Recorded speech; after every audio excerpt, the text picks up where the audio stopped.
Welcome, welcome to the Mother Tree Network, Matthew Reynolds. Good morning. Good morning. Thank you so much. It just feels so good to be here in this space, especially with Mother Tree. It just feels so right and so good. I've been seeing and kind of staying on the periphery of it. So when you invited me in, it was like, yeah, the Yes, smile says everything. It was just yes. like this. Yes. So thank Well, you. there's so much I want to talk to you about. I want everyone to know, though, that what sparked my invitation to you was an email that you sent out where you were talking about envy and jealousy. And I just replied right away and say, "Hey, would you be on the Mother Tree Network?" And telling everyone that because I think, well, one, I recommend they get on your email list, and I'm sure you're going to let us know how to do that at the end of the show. But also that, if you are someone who's out there writing an email, a weekly blog or something, and you're wondering, well, is this really reaching people? What impact is this having? Just know, keep going because, the people who need it will ultimately find it, and it's okay if not everything you write is ever open or read by everyone. Yeah. So so very true. So very true. Mm. And I find that a lot of times I am asking, because so backing up just a little bit, I use a deck of animal medicine tarot cards is what I do. And so I put out into the universe what I need to look at, what I can give back with as well. And then I shuffle and draw a card. And then from that, when I read the card to myself, that's when it comes to me. And that's where those gentle reminders come from. And so I'm putting things out there that the universe is like, Matthew, you need to look at this. And it's Mm. like, oh, okay, let me look at this. So anytime that anybody responds and and feels drawn to it as well is a huge gift. And in the same breath, it's like, yeah, this is the person or persons who this was to be shared with. And so they saw it, they hooked on, and that's why they're here. So I agree fully. So Mm. thank you. Well, I like to start every interview off with what is good. So tell me, Matthew R. Reynolds, what is good Yeah. today? What is good today? Let's this interview. I woke up this morning and was feeling it. I live on the big island of Hawaii on the unceded lands of the Kanaka Nui peoples. And so I am here healing, giving back best I can through the Aloha Aina and making sure that I am putting out into the community, into humanity, what I can truly offer from my place of authenticity. And so this morning, all of that came to the forefront as I showered out in the rain, as I lit my candles, as I got my water, as I got my flower essence and sat here and was like, okay, what is this right now? What is going on? And the thing that came back to me is that I'm starting to really truly get a sense of my ancestors. Like in my head, not a balance quite yet of mind, body, and spirit. In my head, I understood that I was not defined by slavery, right? It did not stop on the shores of the Atlantic Ocean, that it went beyond that. And yet I've just started to access that. Mm. I've talked it, it's been in my head, but it really didn't drop into my heart and into my gut and just like until like the last week actually. So it came rushing in and feeling really strong this morning. And we were talking about how it says he, they, we as my pronouns. The we actually isn't a pronoun identifier. The we is for ancestors. And I've been wanting to connect more and more with my ancestors. And I kept stopping at slavery. I kept stopping at because I didn't get my father's stories. He was the second generation out of slavery and he never talked about it. So I didn't hear those things. So what's good this morning is that the ancestors, I may not know them, but they know They me. know, mic drop on that moment. I may not know them yet, Yes, but thank they you. know me. Thank Yes. you. So much in there I want to tease out, for me as much as for the rest of our people who are listening. So Matthew, you appear as African American, and there you Mhm. are on the big island of Hawaii. And so I don't know, is that where you were raised or is that where you moved to? Tell me about that. Thank you. Thank you. I am actually, my ethnicities are Irish, German, and Swedish, and African American. African. Nigeria. I have five brothers and sisters, so two brothers, three sisters. The youngest, I'm the fourth, I'm a middle child. The youngest, Melissa, did that, the ancestry in me, the 23, and then my brother, who's 2 years older than me, Ethan, he did it as well. And so a lot of our, and I just now, in the last 2 months, asked them about that. I was like, hey, what's up with this? Because I've been reading Michelle Cassandra Johnson's book about healing together. I didn't I of course I'm going to quote her and didn't bring the book over here, don't have the title in front of me, but she was asking for us to really look at our ancestors and invite our ancestors in. And so this medicine has been coming to me. That's why I moved here to the Big Island. I was a high school teacher. I was in a predominantly white area in Southern Oregon. It was extremely abusive. And yet I thought that I could tough it out, and that I had built all these things. I didn't come into teaching until 35 years old. I'd lived these experiences, thought I had all this about me, but it was still raising my cortisol levels. It was still eating away my body, and I thought that me and the students were fortressed in the Performing Arts Center. I taught theater and dance, and it was still getting in, and it was still eating away at my body and at my soul. And so I retired from that. Friends of mine who live here said, hey, come on over here and heal for a while. And through that process, I've created my offering. I really landed in my purpose of what I am at this point to put out into the world, looking at the past as my education and really truly learning from it instead of it being a source of shame and guilt, regret, misunderstanding, not knowing, anger, frustration, jealousy, etc. It's really become a place of education for me. And so as I'm learning more from it, healing more, I created a process called Crafting Your Equity Lens. And I also wrote a book, Biggest, Fullest, Brightest, Shifting the Consciousness of Humanity, in this healing journey that I'm on. And just recently, as I was stating, I really feel that I'm starting to fully step into feeling fully realized a little bit more in my being, my authenticity, and being able to model that and put that out in the world and invite others on a similar journey. So that's how I landed here. And there is something about the Big Island. I've only been there once, but I loved it. Like Yeah. like my body loved it. It was just something about everything in me was like, ah, yes, happy. That's it exactly. That's it exactly. And Yeah. I think a large part of it, tell me if you felt this as well.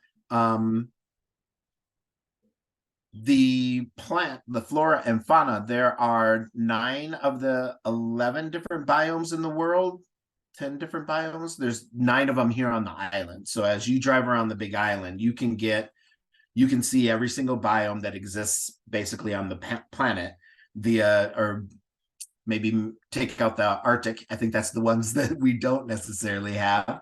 But we do get snow up on the top of Mauna Kea, Mauna Loa. But there's just this energy of like, this is everything that Mother Earth put out there and that we're a part of and that we come from, and it's all around. And if you take a day, and sadly for me, it's what I can afford, but put that fossil fuel in your car and drive around, you can visit everything that she has to offer you in the Mm. course of a day. So I've been able to really find power spots to go and sit in. And sometimes it's desert. Sometimes it's right next to the ocean. Sometimes it's green sand, black sand, white sand. Sometimes it's just being out in the ocean and bobbing in the water. Sometimes, it's all these various things, sitting here on my sofa and looking out at the vegetation in the cloud rainforest that I live in. And then I'm 2 miles away from Kilauea. So that's the volcano that erupted in 2018. And so Pele is less than 2 miles away from me. And so it's interesting when that energy shakes up and starts to come to the surface and be around. It's just a beautiful place. And I'm so grateful for it. So very grateful for it. Mm, mm, mm, mm, mm. Um, I was just thinking a couple things hit me when you mentioned Pele. When I was there for a shamanic astrology gathering to learn more. And when I came home, I created a song to sing to my children. Mm, Yeah, yeah. And so it just made me think of that. And yeah, of course, I want to follow up because you are a theater dance artist.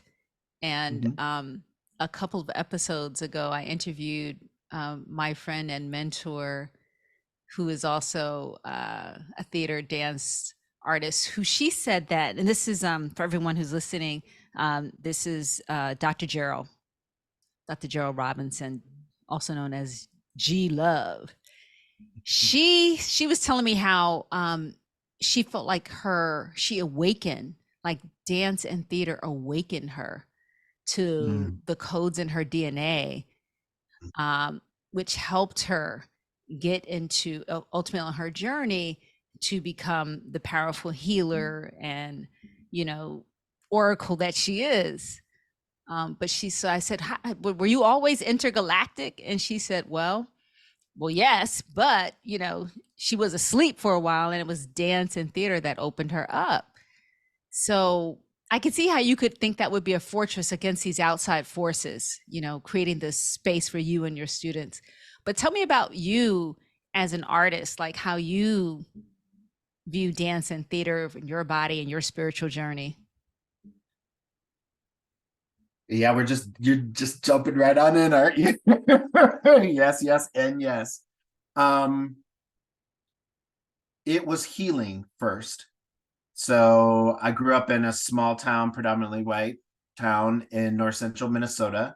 Like I said, my mother was Irish, German, and Swedish. My father was second generation out of slavery from Africa. Nigeria area mainly is what the ancestry thing talked about. So there's a lot of abuse, physical abuse from my father. Out of us 6 kids, I kind of was the one that it was all pointed at. I get into that a little bit in my book. So there was healing from that, also healing from being called the N word every day. My mom told us 4 older kids, the only time you raise a fist to another person is if they call you the N word. And so I was 3 the first time I got into a fight. And then there was a big fight between my parents when we were living in Minneapolis at the time, and a big fight between them. And then we moved an hour north of the Twin Cities. And unbeknownst to me, until years later, it was like, oh, hello, Matthew. My father, second generation out of slavery from Montgomery, Alabama, right? Um, if you laid hands on a white-bodied person, only harm and nothing good would come out of that. And so at the time I couldn't understand his fear and what he was going through. And like I said, he didn't really talk a lot about his story. So us 6 kids don't really have. I asked at the beginning of the pandemic when I moved here, when I was putting my book together, and because there's a lot of memoir in there, and I wanted to make sure that I was honoring the truth of us 6 kids. And nobody really knows my dad. He didn't talk about it. He just did not talk about that aspect of his life. And so when I look at those things and I look at that, how that got passed on and how that came to fruition, it really I was like a sponge because my cognitive brain, right, didn't know that this person who was supposed to unconditionally love me, give me these part or embark upon me, you know, my food and clothing, et cetera, was also the person who was giving me all his intergenerational trauma, and I was absorbing it because I didn't know how to say no. I don't want that part of it, kind of thing. So the first, I'd say, decade or more of my art after I graduated from high school was based on catharsis and me getting that out there, putting that out in the world, and a lot of folks coming to me and being like, oh my gosh, you made me feel this and this happened and this was coming up for me. And at that time I couldn't take that in. My self-worth was so depleted and damaged that I would like push people away from that. And not until I started getting into talk therapy when I was 25 did I actually start to work through some of those things and really recognize where that was coming from. So that was my art before, when Got I you. got in. And I want then to I want to pause you before we go to go ahead, the go ahead. art after, because I think some people are going to be wondering about when you say your dad was second generation out of slavery. Tell us Yeah. what you mean by that. It means that my great great grandfather was owned In on my father Alabama. in Alabama, Mm, and don't know great great grandmother, mm, don't have that history at all. mm, And I learned that from cousins mm. on my dad's side. So when I say second generation out of slavery, um my grandfather on my father's side was born right around the emancipation. So, and then he had my father later in life. I think he was in his 50s, 60s when he gave birth to my father, doing the math correctly. Mhm. Yeah. Got you. So, yeah, that's what I mean by second generation out of slavery. That's And so, powerful. yeah, it was, and it's powerful. And in the same breath, I'm still trying to piece that together, you know, thus the we. That's what I was saying before about ancestors. Humanity is, we are all artists, I feel. We're all storytellers, right? And we're experts in our own life if we allow ourselves to be, right? And so I don't have any of that information from my dad. Like, what's a fond memory from your childhood? You know, what was something that you ate all the time that you enjoyed? Where did you get, because he was a great cook, it's like, where did you get these skills about cooking and making foods and stuff? Where did that come from? How was that a thing? I never got any of those stories. I never asked. So when people are like, when you see sometimes those posts or people are like, if you could have one person from history that's now gone, come back and sit with them and for, you know, a meal or on this park bench and talk, who would it be? It would be my father. It really would be my father. I want to know him. I don't know him. I'm 54 years old. He passed away in 2004. Um, and I have no idea those things. Like, Dad, what was your favorite color? What is your favorite color? You know, all these different things. None of that was part of our relationship. None of it was really part of his relationship with any of his kids.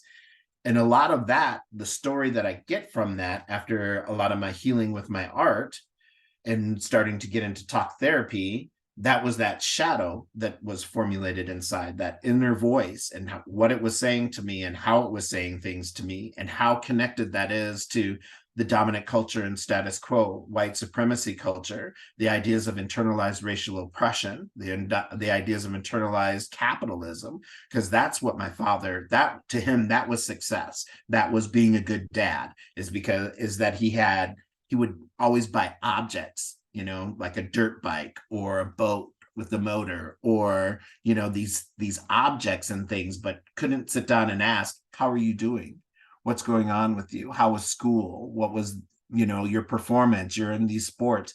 He didn't come to see anything of mine until my senior year. And then he came to 2 events, but that was it. And then later on, as his sickness, he died of emphysema and COPD. as his sickness took over more and more, that's when he started to shift and started looking at the kids more. So the two younger in the family, they have a completely different relationship with our father than us four older kids. So my Well, I heart just, became what shifted in that sense with him as well. And then giving back, he died right before I became a high school teacher mm, the year before. mm. I I just want to take a moment. Did you want to say your dad's name out loud, or we could just have him? If you don't want to say it out loud, we could hold it in silence. Oh yeah, my father, Emmanuel Jr. Reynolds. Asheo Emmanuel Jr. Reynolds. Yeah, it's a path, huh? Mm-hmm. It's a path. One of the things that I'd love to hear your opinion about this. One of the things that I have adopted that I was shared with me, and I choose to work with, is that I chose my parents. That when I was on the other side, I chose those two people, that DNA, that lineage to move through, to bring through, for some reason. And that has helped me. Mm. What are your thoughts? I feel that I do a similar thing. I definitely lean more towards my mom still, and it's not out of spite or anger or anything like that towards my father. I really just don't know his story. And it seemed like in my when my cognitive brain was developing, and it's interesting because now that I say that out loud, my two younger sisters in their teen in their teen years and early 20s did not have a good relationship with our mother. They were definitely more connected to our father. But I saw myself a lot more similar to my mom in the sense that it was like, well, of course, out of us, because I'm the most like our mom. And so there was this there was this abusive kind of like nature there that I don't know. They're interracial couple. Um, my mom was kicked out of her family for dating my father. We did not see her parents and that side of the family until I was like four, kind of thing. Uh, there was a lot of strife between the two of them for years, and I believe my father was gay, and he that was something that he never came to fruition to with or talked about, I should say. He tried twice with me, and I didn't feel like I had the tools to have a conversation with him about it. And so I think that there's, as you said, there's some connections there. There's a reason my soul chose, and how we were talking prior to getting to coming online. I'm just starting to understand my connection with ancestors, or at the top of the conversation, my connection with ancestors that goes beyond slavery. And so I think my connection, my relationship with my father is part of that blockage or stoppage that happens of like, but I really want to hear the story from you kind of thing. And so how am I allowing that story to come through without hearing it directly from him? And he visits for sure, he comes in every now and then, and strong in dreams, strong in other aspects of my world, my life. And yet I find myself quoting my mother a lot. My mama always said, closed mouth don't get fed. My mama always said, etc. And there's things like that, but I don't really quote him. So there's a lot there, I think. Yes, I believe my soul chose him. I think it was something with my mom as well, though. The three of us, there's an energy there as to why, kind of thing. So yeah, I'm open to it. I'm open to whatever's going to come in around all of that. I just don't know. I just don't know how to direct it. Mm. Does that make sense? Or Yes. Maybe ask more deeply for it? ask what? Ask more deeply for it? Yes. Yes. It's going to come to you. I mean, because you just said it's just been a couple of weeks that you really felt in your body ancestors beyond the shores. Yes. So yes, yes, you're so right there. And what Mm. came to mind, I'm going to share this out loud since it came to mind. Another Black gay man who has not been on my show yet, but I want to have on the show is Tony Moss, fabulous singer, creator of medicine music. He has a YouTube, it's like a 10-minute monologue where he tells the story of meeting his father via an ayahuasca journey, Mm. Mm. and where he let all the feelings out, did all the confrontation about, the physical abuse, the, feeling neglected emotionally, all that stuff, and coming to a place of acceptance and mutual love. So we can Yes. take these journeys in many ways. I mean, I love the medicine path. I'm all about the medicine path. And frankly, I've heard from ancestors through journaling, Mm. people I don't know. I mean, I didn't know personally, like Harriet Tubman, a woman named Hannah who had been enslaved. Um, and and that's made its way into my art. Yeah. So, Yes. Yes. And yes, as soon as you say it, it's like, yeah, I see the points when that has occurred. So what was coming up for me just now was that questioning, a little bit of blaming, and maybe I just haven't been ready before. And so I wanted to like acknowledge that what I was getting hit with was, again, why aren't you talking with me more, Dad? Right. And so I want to acknowledge that.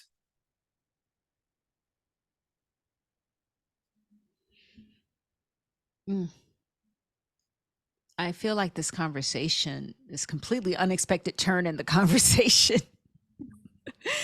is somehow some kind of medicine magic for all of us. You know, you took us in the direction of ancestors with your we, and your siblings doing that 23andme ancestry.com research. So, and now we're in it now. We're Yeah. fully in it. We're fully in the circle of our ancestors. One thing I want And to I, say out loud too is that sometimes, so you said for you the big thing was being able to feel beyond these shores to Africa, to Nigeria.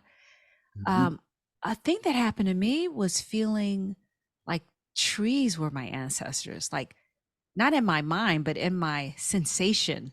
You know what I mean? Mm. In my, I'm going to call it my spirit, body, mind. Like, wow, I just was like, I was really feeling that very strongly for a time.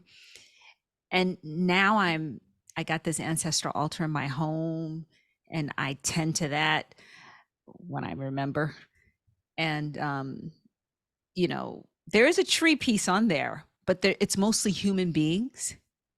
Right. So I guess maybe what I'm saying is give yourself permission to be where you are on the journey. And if what's coming through is beyond the shores of the Americas, or what's coming through is a species, or one of my other guests, another Black artist, man, healer, educator like you, he said he was feeling his Irish ancestry, Mm. and, Mm. reconciling himself to that. So I don't know. I so thank you for opening yourself.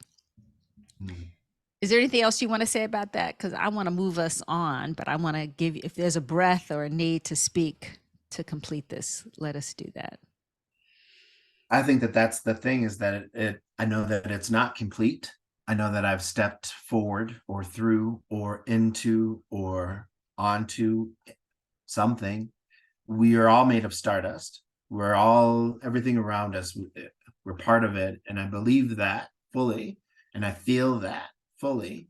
And so when you speak of the trees, there's probably four trees that came to mind, two of them here on island, that I've definitely, whenever I go by them, I'm looking over my shoulder and making sure I don't, crash into anything, but I'm watching that tree, and I have yet to stand by these two trees here. And then there's two other trees back in Southern Oregon that I gained strength from when I was there. Similar kind of thing, but those I definitely spent some time walking by and putting a hand on. And so it's time. Mm, It's time. mm. Thank you for that invitation. Oh, yes. Welcome to the Mother Tree Network, Matthew Reynolds. We're going to take a break right here for a message from our sponsor, and then we're going to come right back and we're going to talk about jealousy and envy, Matthew. I can't Yes. wait to delve in there with you. Thank you.